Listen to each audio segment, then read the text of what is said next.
Assalamualaikum warahmatullahi wabarakatuh. Perkenalkan, nama saya Desi Alfiana dengan NIM 414251002. Nah, pada kesempatan kali ini saya akan mempresentasikan hasil praktikum mata kuliah biokimia mengenai pengaruh suhu terhadap aktivitas enzim. Yang pertama adalah latar belakang dilakukannya praktikum ini, yaitu enzim yang seperti kita tahu merupakan biokatalis yang berfungsi untuk mempercepat reaksi kimia di dalam tubuh. Nah, namun kerja enzim ini dipengaruhi oleh beberapa faktor, salah satunya itu adalah suhu. Nah, untuk mempermudah nih membayangkan gimana pengaruh suhu terhadap enzim, kita bisa mengibaratkan enzim dan substrat ini itu seperti dua orang yang sedang bertemu. Kalau suhunya itu terlalu rendah, pergerakannya itu akan lambat sehingga kemungkinan bertemunya itu menjadi kecil. Nah, tetapi jika suhunya terlalu tinggi, bentuk enzim juga bisa rusak sehingga dapat bekerja dengan baik. Nah, rusaknya suhu enzim ini dinamakan dengan denaturasi enzim.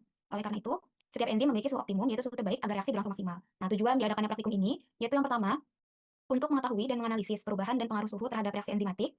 Yang kedua, untuk memahami proses denaturasi enzim akibat suhu tinggi. Nah, langsung saja dasar teori dari praktikum ini. Pada praktikum ini tuh digunakan enzim amilase yang mana berfungsi menghidrolisis amilum menjadi glukosa. Nah, skema sederhananya itu amilum yang bentuknya rantai panjang dipotong oleh enzim menjadi molekul glukosa yang lebih kecil. Nah, untuk mengetahui banyaknya glukosa yang terbentuk digunakanlah metode DNS. Nah, DNS ini nantinya akan bereaksi dengan gula reduksi dan menghasilkan perubahan warna. Semakin banyak glukosa yang terbentuk, maka warna akan semakin pekat dan nilai absorbansi yang akan dibaca oleh alat yaitu spektrofotometer ini akan semakin tinggi juga. Nah, absorbansi ini nanti diukur menggunakan spektrofotometer UV dengan panjang gelombang 550 mm. Selanjutnya, ada metode praktikum. Pada praktikum ini tuh digunakan alat sebagai berikut. Yang pertama di sini ada mikropipet, tip mikropipet, rak tabung reaksi, penangas air mendidih, penangas air es, spektrofotometer, kuvert, mikrotub, rak mikrotub, vortex, rak styrofoam, lemari pendingin, dan juga waterbed. Nah, untuk bahannya sendiri, di sini ada yang pastinya enzim amilase dengan konsentrasi 0,05% dalam buffer pH 7, amilum 0,5% dalam buffer pH 7 juga, dan juga reagen DNS serta Aquades. Nah, untuk prosedur kerjanya, di sini yang pertama, disiapkan 9 mikrotub dan dilabel dengan kertas agar nanti tidak terjadi kesalahan identifikasi. Kemudian, 150 mikroliter substrat amilum 0,5% diambil dan dimasukkan ke dalam seluruh tabung. Nah, di mana, tabungnya ini, di sini kita ada 3 perlakuan, yaitu pada suhu 4 derajat Celcius, 37 derajat Celcius, dan juga 60 derajat Celcius. Nah, di mana setiap perlakuan ini diukur menggunakan secara duplo, sehingga, setiap perlakuan itu memerlukan 2 mikrotub dan juga, 1 tabung kontrol. Jadi total dari mikrotub ini ada 9 mikrotub. Kemudian, yang step kedua, untuk mikrotub sampel itu ditambahkan 150 mikroliter enzim amilase, sedangkan pada 3 mikrotub kontrol itu ditambahkan 150 mikroliter buffer pH 7. Nah, prosedur selanjutnya, setelah dicampurkan antara enzim dan juga amilum, itu diinkubasi selama 25 menit dengan variasi suhu masing-masing, yaitu pada suhu 4 derajat itu diinkubasi dalam lemari pendingin, sedangkan pada suhu 37 derajat dan juga 60 derajat Celcius itu diinkubasi dalam water bed.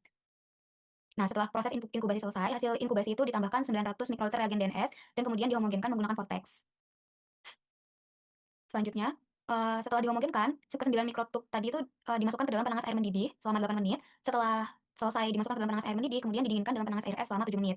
Nah, kemudian seluruh campuran itu dipindahkan ke kuvet untuk dilakukan pengukuran menggunakan spektrofotometer UV tadi. Nah, pengukuran ini, digunakan Aquades sebagai belangko dari pengukuran tersebut. Nah, untuk setelah pengukuran menggunakan spektro selesai, selanjutnya hasil pengukuran tersebut yang mana tiap perlakuan itu ada absorbansi 1 dan absorbansi 2.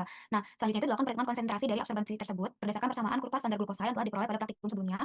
Kemudian setelah konsentrasi diperoleh, dilakukan perhitungan aktivitas enzim dengan rumus sebagai berikut. Nah, selanjutnya dari hasil aktivitas enzim tersebut dicarilah rata-rata dari setiap perlakuan dan dibuat kurva hubungan antara suhu yang dimana di sini sebagai sumbu X dan aktivitas enzim sebagai sumbu Y menggunakan perhitungan yang telah didapatkan tersebut. Nah, hasilnya di sini ada hasil data absorbansi, yang mana pada suhu 4, 37, dan 60 derajat ada absorbansi kontrol, absorbansi 1 dan absorbansi 2, kemudian di sebelahnya terdapat perhitungan konsentrasinya. Nah, berdasarkan hasil praktikum diperoleh nilai absorbansi tertinggi itu pada suhu 30 derajat Celcius, di mana hal ini menunjukkan bahwa pada suhu tersebut itu terbentuk gula reduksi yang paling banyak. Nah, ketika absorbansi ini dihitung menjadi konsentrasi glukosa, hasilnya juga menunjukkan hal yang sama, bahwa pada suhu 30 derajat Celcius itu memiliki konsentrasi tertinggi dibandingkan dengan suhu lainnya. Nah, selanjutnya ada data hasil perhitungan aktivitas enzim. Nah, dari hasil perhitungan aktivitas enzim ini diperoleh, untuk suhu 4 derajat itu sebesar 0,2218, suhu 30 derajat sebesar 0,7273, dan suhu 60 derajat sebesar 0,3132. Nah, dari data perhitungan aktivitas enzim ini dapat dilihat bahwa aktivitas enzim paling tinggi itu terjadi pada suhu 30 derajat Celcius, sedangkan pada suhu 4 derajat aktivitasnya rendah karena energi kinetik molekul itu rendah, sehingga tumpukan enzim dan substratnya itu lebih sedikit. Nah, kira-kira kenapa sih hal itu tuh bisa terjadi? Ya, akan kita bahas. Nah, ini ada juga, diagram dari pengaruh suhu terhadap aktivitas enzim, di mana di sini terlihat pada, suhu 4 derajat itu dia masih di bawah diagramnya, dan pada suhu, 37 derajat dia mulai menaik di sini, dan kemudian di suhu 60 derajat dia turun kembali. Nah, kenapa hal ini terjadi?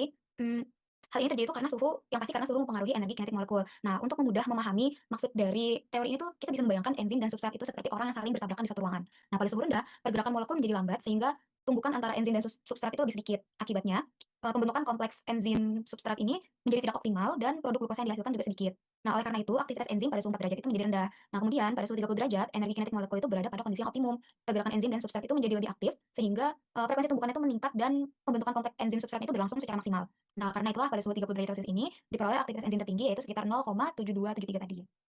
Nah, namun ketika suhu dinaikkan menjadi 60 derajat Celcius, itu, aktivitas enzim justru menurun. Nah, kenapa? Hal ini itu disebabkan oleh denaturasi enzim yang sudah kita bahas di awal tadi. Nah, jadi, sisi aktif enzim itu yang awalnya sesuai dengan substrat, dia itu jadi berubah bentuk. Nah, sehingga substrat ini tidak dapat berikatan secara optimal pada sisi aktif tersebut. Nah, akibatnya reaksi hidrolisis amilum menjadi glukosa ini menurun dan aktivitas enzim itu juga ikut menurun. Nah, jadi dari hasil praktikum ini tuh dapat dibuktikan bahwa enzim itu memiliki suhu optimum tertentu dan pada praktikum ini suhu enzim amilase berada pada suhu 37 derajat Celcius, begitu.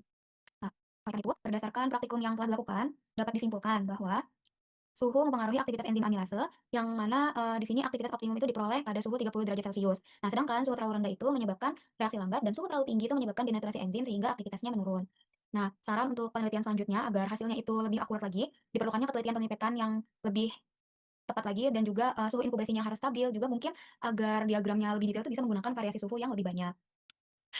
Nah, ini sekian presentasi dari saya, mohon maaf apabila ada salah-salah kata. Wabillahi taufiq wal hidayah. Wassalamualaikum warahmatullahi wabarakatuh.